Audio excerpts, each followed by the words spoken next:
ಕಾರವಾರದಲ್ಲಿ ಗುಡ್ಡ ಕುಸಿತ ಪ್ರಕರಣ ನಡೆದಿದೆ. ಗುಡ್ಡ ಕುಸಿತ ಸ್ಥಳಕ್ಕೆ ಜಿಎಸ್ಐ ಅಧಿಕಾರಿಗಳು ಭೇಟಿ ನೀಡಿದ್ದಾರೆ.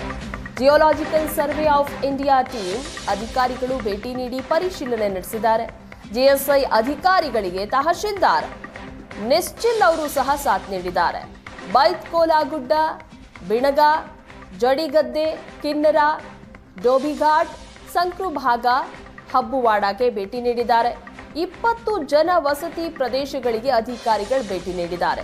ಸೂಕ್ಷ್ಮ ಪ್ರದೇಶ, ಗುಡ್ಡ ಕುಸಿತದ ಸ್ಥಳಗಳಿಗೆ ಭೇಟಿ ನೀಡಿ ಪರಿಶೀಲನೆ ನಡೆಸಿದ್ದಾರೆ. ತಹಶೀಲ್ದಾರ್ ಡಿಸಿಯಿಂದ ಅಧಿಕಾರಿಗಳಿಗೆ ಮಾಹಿತಿಯನ್ನ ನೀಡಲಾಗಿದೆ. ಕಾರವಾರದಲ್ಲಿ ಗುಡ್ಡ ಕುಸಿತ ಪ್ರಕರಣ ನಡೆದಿದೆ. ಇದರ ಬೆನ್ನಲ್ಲೇ ಈಗ ಜಿಎಸ್ಐ ಅಧಿಕಾರಿಗಳು ಭೇಟಿ ನೀಡಿ ಸ್ಥಳ ಪರಿಶೀಲನೆ ನಡೆಸಿದ್ದು ಅಧಿಕಾರಿಗಳಿಂದ ಮಾಹಿತಿ ಪಡೆದಿದ್ದಾರೆ. ಈಗ ಸದ್ಯಕ್ಕೆ ನಮ್ಗೆ ಅದೇ ನಾವು ಈಗ ಹೇಳಿದಂಗೆ ಒಂದು 17ರಿಂದ 20 ಸೈಟ್ಸ್ಗಳು ಲೈವ್ ಆ್ಯಕ್ಟಿವ್ ಆಗಿ ಸ್ವಲ್ಪ ಜರ್ದಿದ್ದೆಲ್ಲ ನೋಡ್ಕೊಂಬಿಟ್ಟು ನಾವು ಮಾಡಿದ್ವಿ. ಮತ್ತು ಅಲ್ಲಿ ಎಸ್ಪೆಷಲಿ ನಾವು ಡಿಸಾಸ್ಟರ್ ಅಂದರೆ ಜನವಸತಿ ಪ್ರದೇಶಕ್ಕೆ ನಾವು ಹೆಚ್ಚು ಫೋಕಸ್ ಮಾಡಿದ್ದೀವಿ. ಸೊ ಅದರಿಂದ ಒಂದು 20 ಸೈಟ್ಗಳು ಜನವಸತಿ ಇರುವಂಥ ಸೈಟ್ಗಳನ್ನು ಈಗ ತೋರಿಸ್ತೀವಿ. ಮತ್ತು ಮುಂದೆ ನಮ್ಮದು ನೋಡಿದರೆ ಆ ಲೆಕ್ಕ ನೋಡಿದರೆ ಒಂದು 49 ಸ್ಪಾಟ್ಸ್ಗಳಿದ್ದಾವೆ. ಬಟ್ ಅದು ಅಲ್ಲಿ ಏನೋ ಜನವಸತಿ ಇಲ್ಲ. ಲೈಕ್ ಈಗ ಹಂಚಿಗಾಡಿನಲ್ಲಿ ಜನವಸತಿ ಇಲ್ಲ, ಅದೇ ರೀತಿ ನಮ್ಮ ಸಂಕ್ರು ಭಾಗ ಅವು ಎಲ್ಲ ಜನವಸತಿ ಇಲ್ಲ. ನಮ್ಮ ಕಾರವಾರ ತಾಲೂಕಿನ ಸಡನ್ನಾಗಿ 3 ಗಂಟೆ ಸಮಯದಲ್ಲಿ ಒಂದು ದೊಡ್ಡ ಶಬ್ದ ಆಯಿತು. ಅವ್ರಿಗೆ ಏನಂತ ಗೊತ್ತಾಗಲಿಲ್ಲ. ನನ್ನ ಮಗನೂ ಒಳಗಿದ್ದ, ಸಣ್ಣ ಮಗ, ಅವನಿಗೂ ಕರ್ಕೊಂಡು ಹೊರಗಡೆ ಬಂದರು. ಹೊರಗಡೆ ಬಂದಾಗ ವಾಪಸ್ ಆ ಕಡೆ ನೋಡಿದಾಗ ಅಲ್ಲಿ ಗುಡ್ಡ ಕೆಳಗಡೆ ಬಂದಿದ್ದು ಗೊತ್ತಾಯಿತು ಅವ್ರಿಗೆ. ಆದರೆ ಅಲ್ಲೇ ಅವರು ಥರ ನರ್ವಸ್ ಆಗಿ ಶಾಕ್ ಆಗೋಯ್ತು ಅವ್ರಿಗೆ. ತಿರ್ಚ್ಕೊಂಡು ಹೊರಗಡೆ ಬಂದರು. ಆಮೇಲೆ ಇಲ್ಲೆಲ್ಲ ಜನ ಅಪಾರ್ಟ್ಮೆಂಟಿಂದೆಲ್ಲ ಬಂದರು ಆ ಸಮಯದಲ್ಲಿ. ಬಟ್ ಅಲ್ಲಿ 5-6 ಮರ ಏನು ದೊಡ್ಡ ಬೃಹತ್ ಮರ ಏನು ಕೆಳಗಡೆ ಬಿತ್ತು, ಅದು ನಮ್ಮ ಕಾಂಪೌಂಡ್ಗೂ ಸಹ ತಾಗಿತ್ತದು. ಮತ್ತು ಪಕ್ಕದ ಮನೆ ಅಂದರೆ ಎದುರುಗಡೆ ಮನೆ ಅವ್ರದ್ದು ಮಣ್ಣೆಲ್ಲ ಬಂದು ಅವ್ರ ಕಾಂಪೌಂಡಿಗೆ ಇದಾಗಿತ್ತು. ಆಮೇಲೆ ನೆಕ್ಸ್ಟ್ ಒಂದು 2 ತಾಸಲ್ಲಿ ಅದು ಕಾಂಪೌಂಡಿಗೆ ಒಡೆದು ಕೆಳಗೆ ಬಂತು ಆ ಮಣ್ಣು. ಭಾಳ ಭಯಾನಕ ಒಂದು ವಾತಾವರಣ ಕ್ರಿಯೇಟ್ ಆಯಿತು ಇಲ್ಲೆಲ್ಲ. ಉತ್ತರ ಕನ್ನಡ ಜಿಲ್ಲೆಯಲ್ಲಿ ಭಾರಿ ಮಳೆಯಿಂದಾಗಿ ಸಾಕಷ್ಟು ಅವಾಂತರಗಳು ಸೃಷ್ಟಿಯಾಗಿದ್ದು, ಅಲ್ಲಲ್ಲಿ ಮನೆಗಳ ಒಳಗೆ ನೀರು ಹೋಗಿರುವಂಥದ್ದು, ಅಲ್ಲಲ್ಲಿ ಗುಡ್ಡ ಕುಸಿತ ಕೂಡ ಆಗಿದೆ. ಈಗಾಗಲೇ ಈ ಹಿಂದೆ ಜಿಯೋಲಾಜಿಕಲ್ ಸರ್ವೆ ಆಫ್ ಇಂಡಿಯಾ ಜಿಲ್ಲಾಡಳಿತಕ್ಕೆ ಒಂದು ರಿಪೋರ್ಟ್ ಕೂಡ ಕೊಟ್ಟಿತ್ತು. ಯಾಕಂದರೆ ಜಿಲ್ಲೆಯಲ್ಲಿ ಅಲ್ಲಲ್ಲಿ ಏನೋ ಗುಡ್ಡ ಕುಸಿತ ಆಗುತ್ತೆ. ಅಂದರೆ ಈ ಹಿಂದೆ ಸುಮಾರು 439 ಪ್ರದೇಶಗಳಲ್ಲಿ ಗುಡ್ಡ ಕುಸಿತ ಆಗ್ತದೆ ಹೇಳಿತ್ತು. ಆನಂತರ ಪ್ರಮುಖ ಹೆದ್ದಾರಿಗಳಲ್ಲಿ ಕೂಡ ಸುಮಾರು 11 ಪ್ರದೇಶಗಳಲ್ಲಿ ಗುಡ್ಡ ಕುಸಿತ ಆಗ್ತದೆ ಎಂದು ರಿಪೋರ್ಟ್ ಕೊಟ್ಟಿತ್ತು. ಈಗ ಮತ್ತೆ ಏನೋ ಕೆಲವೊಂದು ಪ್ರದೇಶಗಳಲ್ಲಿ ಗುಡ್ಡ ಕುಸಿತ ಆಗಿದೆ.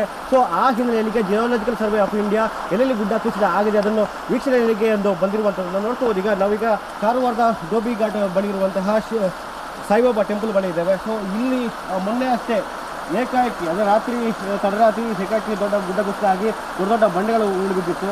ಸೊ ಇದರಿಂದ ಆ ಸಂದರ್ಭದಲ್ಲಿ ಪುಣ್ಯಕ್ಕೆ ಭಕ್ತಾದಿಗಳು ಇರಲಿಲ್ಲ. ಆದರೆ ರಾತ್ರಿ ಸಂದರ್ಭದಲ್ಲಿ ಆಗಿದ್ದರಿಂದ ಇನ್ನೂ ದೊಡ್ಡ ಅವಾಂತರಗಳು ತಪ್ಪಿತ್ತು. ಅಂದರೆ ಬೆಳಗ್ಗೆ ಆಗ್ತಿದ್ರೆ ಇನ್ನು ಈ ದೊಡ್ಡ ಅನಾಹುತ ಆಗ್ತಿತ್ತು. ಸೊ ಆ ಸಂದರ್ಭದಲ್ಲಿ ಆಗಿದ್ದರಿಂದ ಒಂದು ದೊಡ್ಡ ಅನಾಹುತ ತಪ್ಪಿದಂತಾಗಿದೆ. ಈಗ ಇಂಥದ್ದೇನು ಪ್ರದೇಶಗಳು ಎಲ್ಲೆಲ್ಲಿ ಗುಡ್ಡ ಕುಸಿತ ಆಗಿದೆ ಅದನ್ನು ನೋಡಲಿಕ್ಕೆ ಜಿಯೋಲಾಜಿಕಲ್ ಸರ್ವೆ ಆಫ್ ಇಂಡಿಯಾ ಸದಸ್ಯರು ಬಂದಿದ್ದಾರೆ. ಅಧಿಕಾರಿಗಳು ಬಂದು ಅಲ್ಲಲ್ಲಿ ಏನೋ ಪ್ರದೇಶಗಳನ್ನು ವೀಕ್ಷಣೆ ಮಾಡ್ತಿರುವಂಥದ್ದು ಮತ್ತು ಅಲ್ಲಿನ ರಿಪೋರ್ಟ್ಗಳನ್ನು ಪಡ್ಕೊಂಡಿದ್ದಾರೆ. ಸೊ ಈಗಾಗಲೇ ಅವರು ಬೈತ್ಕೋಲಾ ಪ್ರದೇಶದಲ್ಲಿ ಗುಡ್ಡ ಪ್ರದೇಶಗಳನ್ನು ವಿಸಿಟ್ ಮಾಡಿದ್ರು. ಆ ನಂತರ ಅಲ್ಲಿಂದ ವಾಪಸ್ ಜಡಿಗದ್ದೆ ಆಗಿರ್ಬೋದು, ಬಿಣಗ ಗುಡ್ಡ ಪ್ರದೇಶ ಆಗಿರ್ಬೋದು, ಹಾಗೂ ಅಲ್ಲಿಂದ ಈಗ ಸಾಯಿಬಾಬಾ ಟೆಂಪಲ್ ಕೂಡ ಬಂದಿರುವಂಥದ್ದು. ಈ ಬಳಿಕ ಮತ್ತು ವಾಪಸ್ ಹಬ್ಬವಾಡ ಕೇಂದ್ರದಲ್ಲಿ ಅಲ್ಲಿ ಕೂಡ ರಿಪೋರ್ಟ್ ಮಾಡ್ತಿರುವಂಥದ್ದು. ಸೊ ಈ ಬಳಿಕ ಎಲ್ಲೆಲ್ಲಿ ಸೂಕ್ಷ್ಮ ಪ್ರದೇಶಗಳಿಗೆ ಮತ್ತು ವಾಪಸ್ಸು ಗುಡ್ಡ ಕುಸಿತ ಆಗುತ್ತೆ ಅದೆಲ್ಲ ಒಂದು ವರದಿಯನ್ನು ಸಂಗ್ರಹ ಮಾಡಿ ಜಿಲ್ಲಾಡಳಿತಕ್ಕೆ ನೀಡುವಂಥದ್ದು.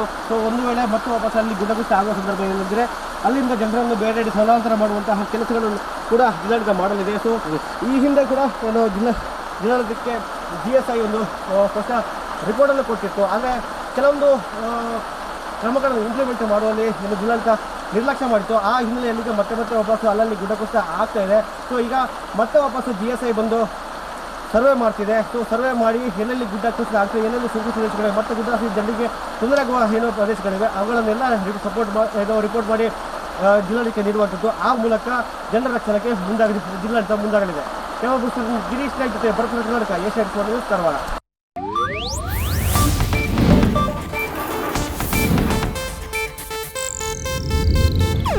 ಇದು ಏಷ್ಯಾನೆಟ್ ನ್ಯೂಸ್ ನೆಟ್ವರ್ಕ್ ಪ್ರಸ್ತುತಿ.